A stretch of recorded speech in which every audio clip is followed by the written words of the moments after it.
नमस्कार दौड़िया voice box को आपन को स्वागत। आम ओडिशा रे गोटे कथा अछि, बापा रजिले बाड़ी बगीचा पुआ रजिले छौ। माने बापा कष्ट करी संपत्ति कले आ पुआ पाठ पढ़ी सभ्य हवा नारे सब उड़ाई देला। व्यासकवि फकीर मोहन से गपटी 100 वर्ष तलर हेले भी आज दुनिया रे पूरा फिट बसुछि। चलंतु आरंभ करिबा सभ्य जमीदार। कथाटा हला कलिकतार बड़ बजार रे बलराम बड़ बोली जने बड़ बेपारी थिले। से जाजपुर अंचल गोपालिया बोली गोटे अनाथ पिला को नहीं गले तांको गद्दी रे रोषेई करियाको। हेले गोपाल थिला भारी चालाक आ सचोट। दिने महाजनकर 5टा दामी आगबरी मोहर गली पड़िथिला। गोपाल ताको पाई पुणी फेराई देला। बास सेउठ तार भाग्य खोलीगला। रोषेइयारू से होईगला महाजनक डाहाण हाथ। व्यवसाय रे एमिति ना कला जे किछि वर्ष भितर से पालटी गला बाबू गोपाल चंद्र महापात्र। निजर जमीबाड़ी कोठाबाड़ी सबू हैला। से चाहूले तांको पुआ राजीव पाठ पढ़ी साहब हेउ। हेले पुआ कलिकतार पढ़िला कौन ना कुसंस्कार दूर करवा। किंतु बापा मृत्यु पर सब बदलीगला।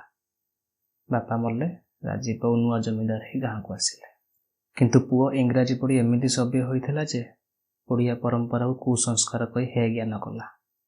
यही समय पशिले आम गपर भिलियन हरिवल पट्टनायक। हरिवल बाबू पोस्ट ऑफिस टंका चोरी करी चाकरी बाहर थिले। से थिले पूरा तेलिया मुंडे तेल मारिया लोक। राजीव बाबू जहाँ कहले हरिवल बाबू तांको संगे हरे ह मिसाइले। राजीव बाबू कहले ओडिया परंपरा सब कुसंस्कार।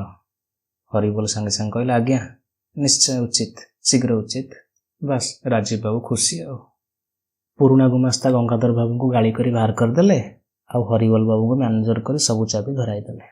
आ हरिवल बाबू भी कुंभीर खोजे गोलिया पानी परी जमीदार को खोली खाइबा आरंभ कले।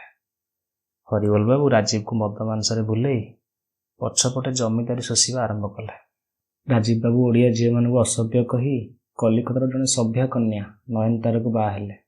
हेले प्रकृत से आसाम जने कुलीर झील थिला जाकू दलाल साहाय्य सभ्य कन्या सजाई राजीव को ठका जाइथिला।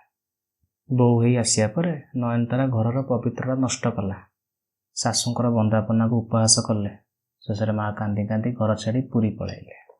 एपटे हरिवल पट्टनायक कथार पड़ी राजीव बाबू जमीदारी बंधा रखी कलिकता महाजनक लक्ष लक्ष टंका ऋण कले। जमीदारी आय कमिला किंतु राजीव को विलास बढ़ी चलला। दिने कोर्ट खबर आसिला जमीदारी नीलाम होईगला। कोर्ट लोक आसी घर सब आशापत्र जबत कले। जेतबले राजीव बाबू स्त्री गहना बिकिବାକୁ गले देखिले से सब गहना नकली।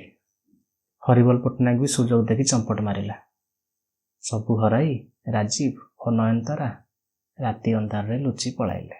5-6 वर्ष पर शुणागला जे जो राजीव निजको सभ्य जमीदार कहते से आज आसाम चा बगीचार जने रोषिया भाव काम कर।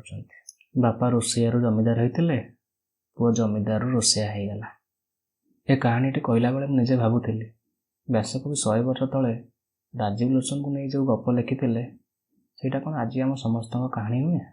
आम भी तो बेले बेले से सभ्यता देखा चक्कर रे निज चेर को भूली जाऊे। और सबुठ बड़ कथा है आम जो निज माटी को भूली जाऊे से आम चारिपटे हरिवल पट्टनायक भली चालाक लोकंर अभाव रहे। मु हे तो आपन ज्ञान दौनी बर निज गोटे रिमाइंडर दूची। आसतु से हरिवल पट्टनायक मान चक्रांत बचा। एम चिन्हवा बेसी कष्ट नुहे।